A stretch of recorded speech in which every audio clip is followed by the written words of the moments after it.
quote today of the Mahatma Gandhi. He says, "Live as if you were to die tomorrow. Learn as if you were to live forever."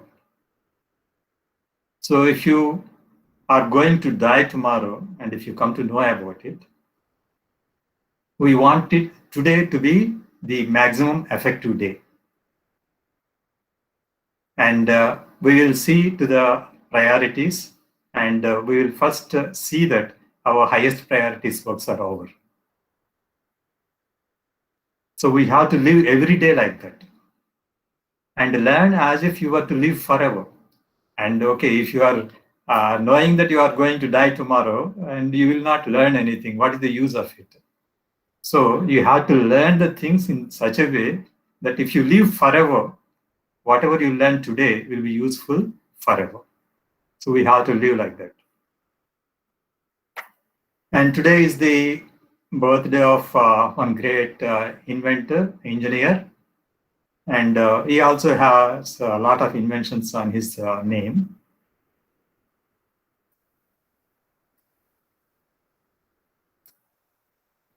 So while working for Columbia Broadcasting System, he developed the first commercial color television system in 1936, which used a rotating three-color disc.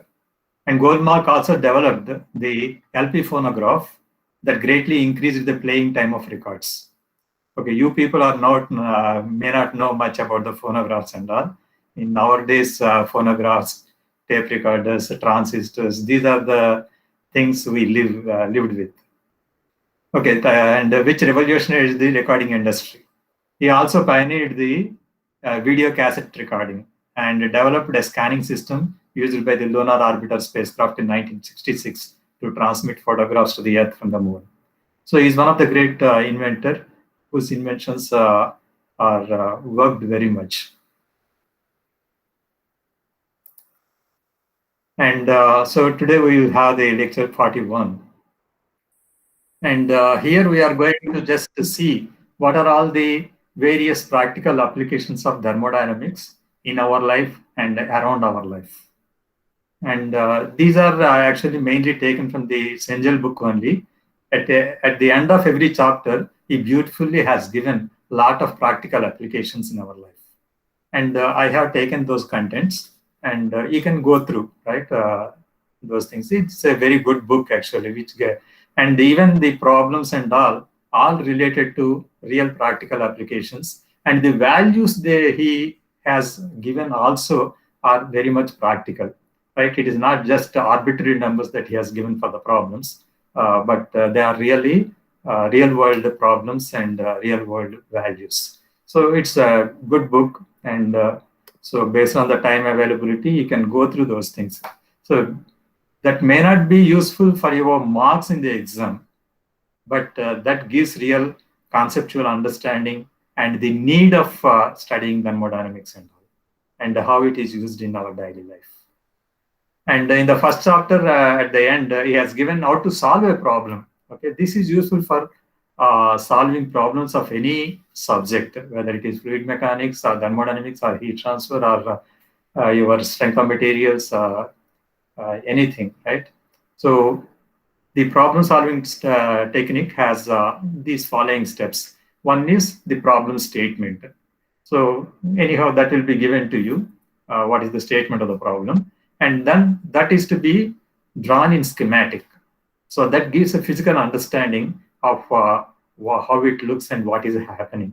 So you have to draw usually a schematic for any problem.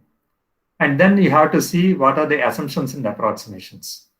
Like fluid mechanics, when you are doing, whether it is incompressible or compressible, whether it is steady or unsteady, whether it is uniform or non-uniform, or it is viscous or inviscid, whether it is incompressible or compressible, right? So many things are there, whether it is laminar flow or turbulent flow, right? So like that, we have to see what are all the assumptions that we can make, because a generalized problem will have very large equations and very complicated things to solve. So when you see the real assumptions, just should not make it incompressible, inviscid, so that the problem becomes very simple. It should be realistic, and it should be the assumption should not lose the physics of the problem. So that is important.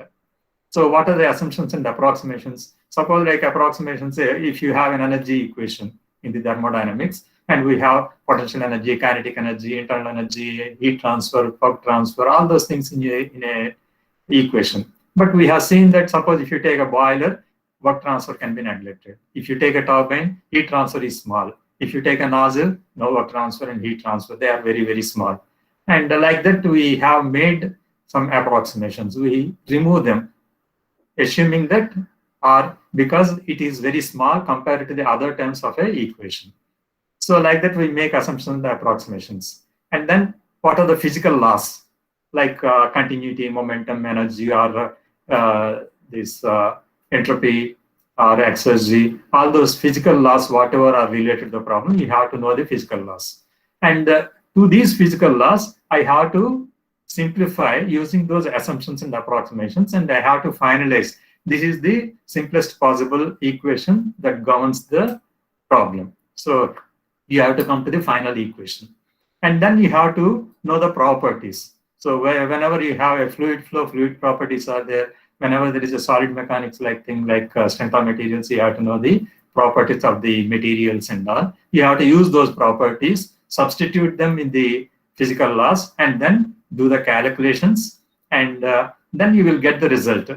And so result, you will get some result, but you don't know whether it's right or not. You might have done some mistakes.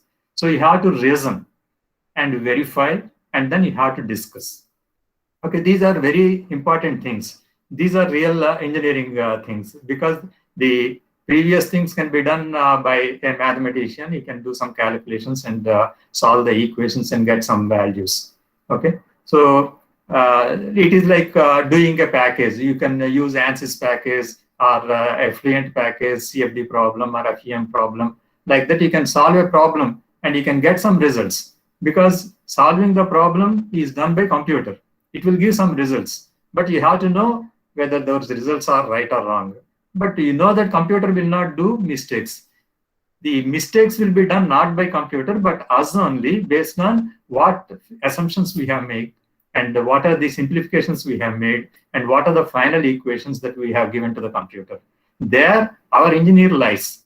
And at the initial stages, engineer should be there. And then at the ending also, after getting the results, I have to see whether my assumptions are right or not, whether the results I am getting is physically realistic or not. So I have to reason, I have to verify, and then I have to discuss.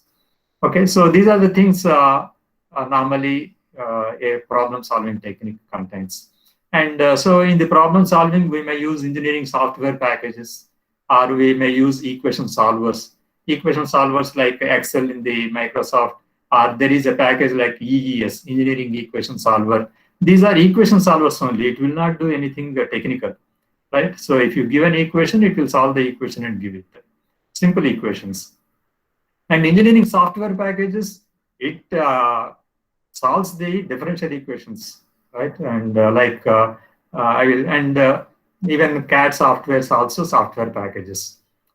And a remark on significant digits. We will see, discuss one or two things here. So if you see the engineering software packages, you may feel that suppose you have calculator, and why to mug up the tables, right? We ask the children to mug up the tables at the schooling days. And so some kids may ask, why should I remember all these things? Because the calculator is available. In the same way, you have packages, software packages for CFD problems, or fluid mechanics problems, or strength of materials problems, or design problems. You give the inputs and you are going to get the outputs. Then why to study all these subjects? Okay, are you, is my voice clear and everything is clear, whatever I'm talking? Yes, sir. Clear, sir. Is it okay? Yes, sir. Okay. Because I have changed my computer to the new computer, which is given by Kales, right? Okay. Now, actually, I will show you the packages that are normally used in mechanical engineering. These are popular packages. Okay, this is FOR. Okay, it's not FOE, FOR. For mechanical engineers. So we have many packages related to CAD, AutoCAD. So AutoCAD, SolidWorks, CATIA, ProE, Creo. See, these are all CAD packages. And there are some packages which solve mathematical equations like MathCAD, Mathematica, and all. And there are many packages, very popular packages, highly used. You have to get trained by for some of these packages like ANSYS, which solves the structural problems or design problems. And there is Fluent package, which is a part of ANSYS, which solves CFD problems, fluid mechanics problems, thermodynamics problems, heat transfer problems, and all. And similar to ANSYS, there is a competitor in the market which is called COMSOL. COMSOL also solves CFD and FEM problems. And there is MATLAB. So MATLAB, it is like just C++. It can you can write the programs and solve the problems of CFD and FEM. Write your own code. You have to solve it. But compared to C++, there are techniques to graphical uses. That is, graphs and all can be drawn easily using MATLAB compared to C++. And there are some specific packages like customized packages. For IC engines, there is a package like Converge. And so this Abacus, this is also finite element. Nastran is finite element. And HyperMesh. So because in finite element and CFD problems, I have to develop a mesh or nodes for that. So HyperMesh is used for that. OpenFOAM also is for CFD problems. And like this, there are so many packages are available. So depending on the company, some of the packages they use. And if you learn all packages, you need not know. So one CAD package, one FEM package, one CFD package, if you learn, it will your placement opportunities will be very good. And your internships you can do well. And without using the packages, normally there will not be any work in the companies. Any type of work, you have to use some package. You should not think that this is software job. Okay, software development of software is different. Okay, these packages are to be developed by software engineers, but the usage of these packages are done by mechanical engineers. So core jobs only, core job people only use these packages. Okay, so having a package doesn't mean that you don't need an engineer, right? So I have to know, as I told in the problem solving technique, I have to know the physics of the problem. I have to know what are the governing equations of the problem. I have to know what are all the assumptions I can make from the problem. And after getting the results also, I have to be in a position to analyze and see whether they are qualitatively and quantitatively they are good or not. So all these things only an engineer can do. It doesn't, a package cannot replace an engineer. So it is unthinkable to practice engineering today without using some of these packages. This tremendous computing power available to us at the touch of a button is both a blessing and a curse. What is a curse? And many times in BTech also, when people, if you go to private engineering colleges and all, they do some projects and submit the thesis. And they will give beautiful photographs, graphs and all. 3D for graphs and all, but they will not know how they got it, what actually the package has done, and what is the physics behind the problem, and they don't know the analysis of that. So, but they give a very good show they can give. So there is no use of that when you come to the real world. So it certainly enables engineers to solve problems easily and quickly, but it also opens doors for abuses and misinformation. In the hands of purely educated people, these software packages are as dangerous and sophisticated, powerful weapons in the hands of poorly trained soldiers. So it is like he says, if you are given a word processor, you cannot become a writer, right? You can type them, that's all. Like that, if you are given an AutoCAD package, you cannot design the things, right? So it's only a drafting package. Like that, the statistics show that the need for engineers is on the rise, not on decline. Because many people think that if everything is done by packages, then BTech people may not get jobs and all. So it is not right. But you should have more physical understanding of the real world. Okay. So there is Need for engineers is on the rise, not on the decline, despite the availability of these powerful packages. Okay. So, okay. So we should always remember that all the computing power and the engineering software packages available today are just tools, and tools have meaning only in the hands of the masters. So having the best word processing program does not make a person a good writer, but it certainly makes the job of a good writer much easier and makes the writer more productive. Okay, so hand calculators did not eliminate the need to teach our children how to add or subtract, and the sophisticated medical software packages did not take the place of medical school training. Because nowadays there are medical software packages. If you give your symptoms and all, it will give you what is the treatment you have to be taken. And though such packages are there, it won't replace the doctors, right? You have to go to the doctors. Doctors may use them to make their life a bit easier. So neither will engineering software packages replace traditional engineering education. They will simply cause a shift in emphasis in the course from mathematics to physics.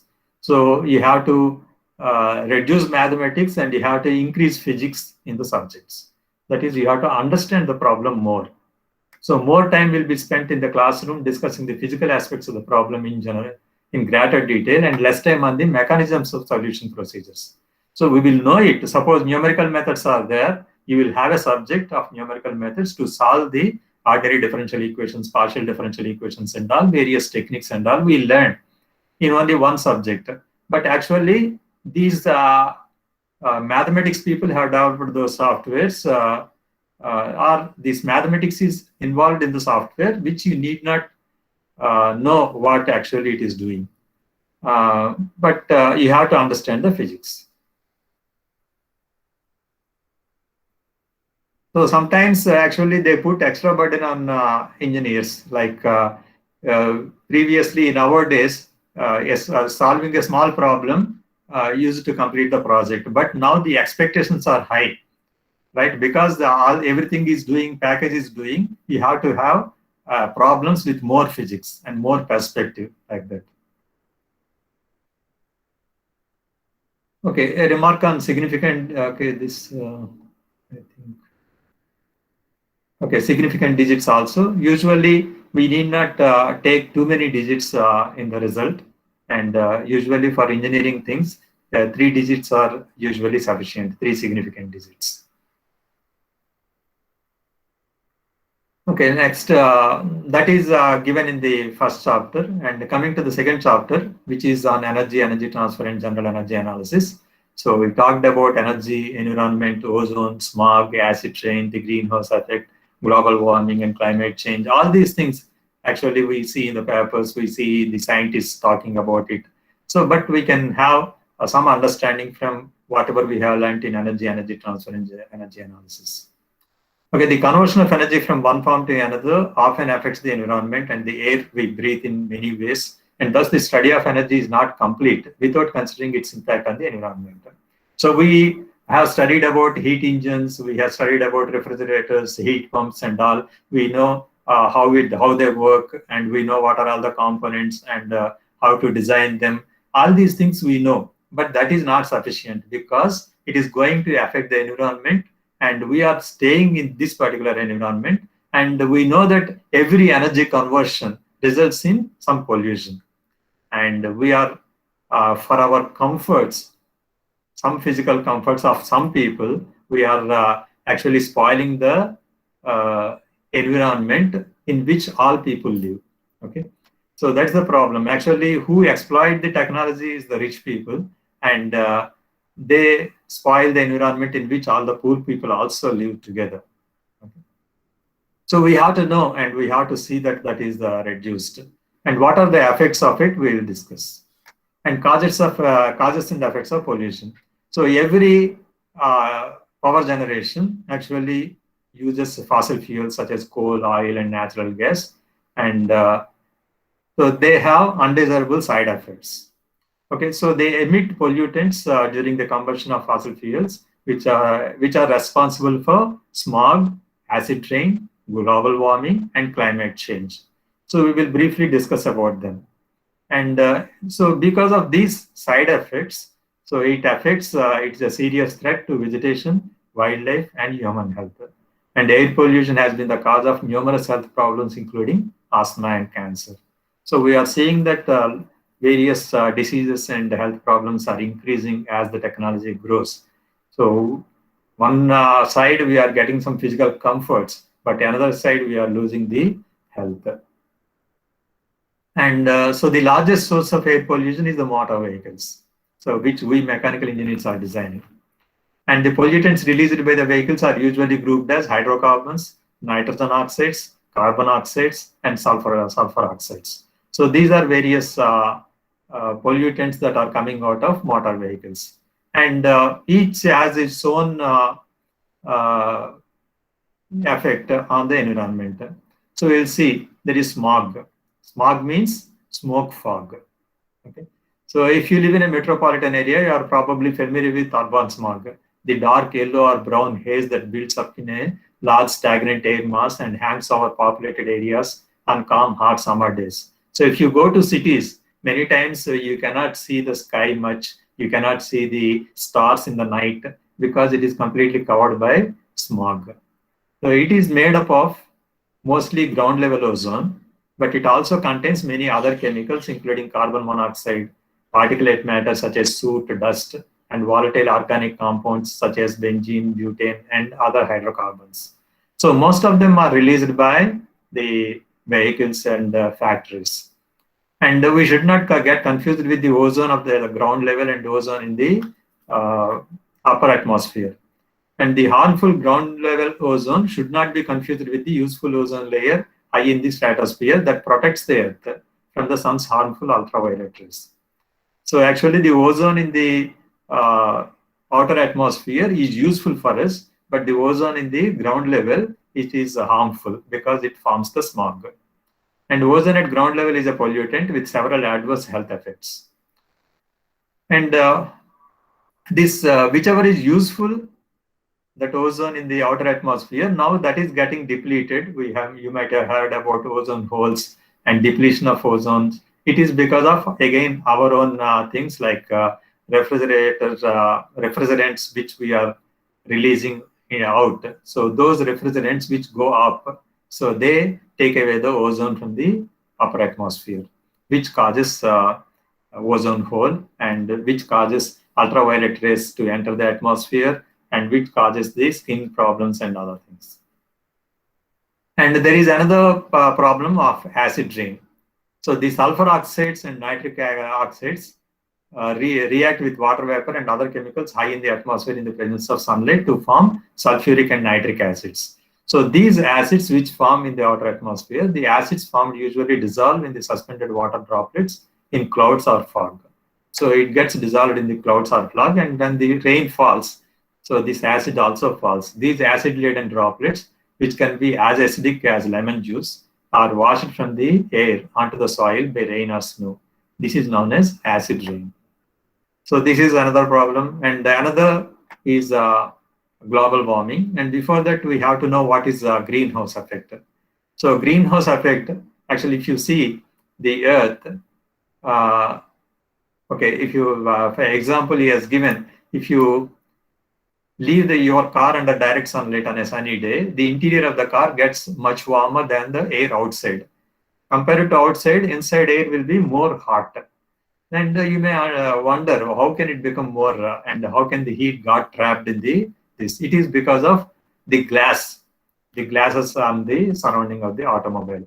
And this glass at thicknesses encountered in practice transmits over 90% of radiation in the visible range, and is practically opaque to radiation in the longer wavelength infrared regions. So what happens is this sunlight, which is having long wavelength radiation, it enters into the car, but it is opaque or non-transparent. It will not leave the shorter wavelength radiation, high temperature, shorter wavelength radiation, low temperature, longer wavelength radiation. So the glass is transparent for short wavelength radiation and not transparent for long wavelength radiation. So the radiation easily enters into the car, but it cannot leave out. So this is what is called as greenhouse effect. So glass allows the solar radiation to enter freely, but blocks the infrared radiation emitted by the interior surfaces. So this causes a rise in the interior temperature as a result of thermal energy buildup in the car. The heating effect is known as the greenhouse effect because it is exploited primarily in the greenhouses. Okay, so many times you want to trap the temperature. Sometimes we don't want it. Okay, so when you grow up the plants and all, you want to trap that inside the greenhouse. And the same thing happens for the earth also. And when the sun rays fall here, so these are high temperature and short wavelength radiation, which is absorbed by this. And when it gets reflected, and this is of low temperature and long wavelength radiation, and these gases here, CO2 and other things, which are called greenhouse gases, they will not allow it to go out. And because of that, the earth is maintained warm.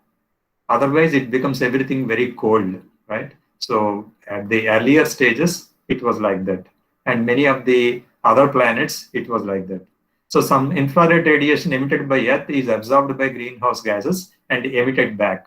So these come back and make the Earth warm. And solar radiation passes through and is mostly absorbed by the Earth's surface. Okay, this is what is called as greenhouse effect. And okay, this is actually good, okay, to have some greenhouse gases here so that it reflects some of the radiation back and make us warmer. But so it is also the greenhouse effect is also experienced by large scale on Earth. The surface of the Earth, which warms up during the day as a result of absorption of solar energy, cools down at night by radiation part of its energy into deep space as infrared radiation. Carbon dioxide, water vapor, trace amounts of some other gases such as methane and nitrogen oxides act like blanket and keep the Earth warm at night by blocking the heat radiated from the Earth. Therefore, these are called greenhouse gases. So the greenhouse effect makes life on Earth possible by keeping the Earth warm, about 30 degrees centigrade warmer. Okay, this is good as long as it is under limit. But however, excessive amounts of these gases disturb the delicate balance of trapping too much energy, which causes the average temperature of the Earth to rise and the climate at some localities to change. And these undesirable consequences of the greenhouse effect are referred to as global warming and global climatic change. So the average temperature of the Earth is gradually increasing, and just the increase of average Earth temperature by 1 or 2 degrees makes most of the ice in the polar regions to get melted, and there will be increase of the sea level, and there will be decrease of the Earth's surface, and also they are going to happen a large things onto the atmosphere, in the environment. And major sources of greenhouse gas emissions are industrial sector and transportation. Each kilowatt hour of electricity produced by a fossil fuel power plant produces 0.6 to 1 kg of CO2. Each liter of gasoline burned by a vehicle produces about 2.5 kgs of CO2. And an average car in the US is driven about 13,500 miles in a year, and it consumes about 600 gallons of gasoline. Therefore, a car emits about 12,000 pounds of CO2 to the atmosphere a year, which is about 4 times the weight of the car. Okay, that's what is how much CO2 by a single car it is coming out. And if you see so many thousands of and lakhs of cars going around, and how much CO2 is going into the atmosphere. And so we have to go for non-renewable and renewable energy sources or non-conventional energy sources. And all these uses of non-conventional or renewable energy sources, again, you need to study the thermodynamics and you have to know how much energy can be extracted and all. So these renewable energy sources are hydroelectric energy and solar energy, wind energy, and geothermal energy. So advancement in thermodynamics have contributed greatly in recent decades to improve conversion efficiencies. So because these efficiencies are very low. Why? Because the quality of energy is low. The temperatures at which we get energy are very low, the intensity. So because of that, the efficiencies are low. And we are trying to increase the efficiency and by doing a lot of research in thermodynamics and all. As individuals, we can also help by practicing energy conservation measures and by making energy efficiency a high priority in our purchases. Okay, and so a small problem is given here, a geothermal power plant. So geothermal means we take energy from the underground earth, right? Because many places the earth's underground will be at very high temperatures. Sometimes we get hot water geysers, and hot water gets pumped up just like that naturally. Okay, a geothermal power plant in Nevada is generating electricity using geothermal water extracted at 180 degrees centigrade and injected back into the ground at 85 degrees centigrade. So we inject water into the earth at 85 degrees centigrade, which comes out taking the heat from the earth, and it becomes 180 degrees centigrade. With this temperature gradient, we run the power plant. So it is proposed to use the injected brine solution, which is injected to heat the residential and commercial buildings in the area. So instead of producing power, it is used to directly producing power. It is used to heat the residential and commercial buildings in the area. And calculations show that geothermal heating system can save 18 million therms of natural gas a year. So therm means 1 lakh BTU, British thermal unit. Okay, and so determine the amount of NOx and CO2 emissions the geothermal system will save each year. Because we are getting so much of energy here, I can avoid getting that electricity from thermal power plant, which is releasing NOx and CO2. And take the average NOx and CO2 emissions of gas furnaces to be 0.0047 kgs per therm and 6.5 kgs per therm. If I have gas furnace and which producing heat to run the power plant, and if it is releasing 0.0047 kgs per therm and 6.4 kgs of them, NOx and CO2 respectively, then what is the amount of emission I can save each year? Okay, so that's what a simple problem. And so NOx saving, NOx emissions per therm, that is given 0.0047, and the number of therms per year, so 18 into 10 power 6 therm per year, and so it comes like this. And CO2 emissions per therm and number of therms per year, so 1.2 into 10 power 8 kgs per year. So that's what, because it is 18 million therms of natural gas a year we are using. It is saving actually, because 18 million therms are saving, so that we use here. So 18 million therms per year, and for each therm there is a pollutant coming out is 0.0047 kgs of NOx. So total NOx that is saved is this much, and total CO2 that is saved is this much. And a typical car on the road generates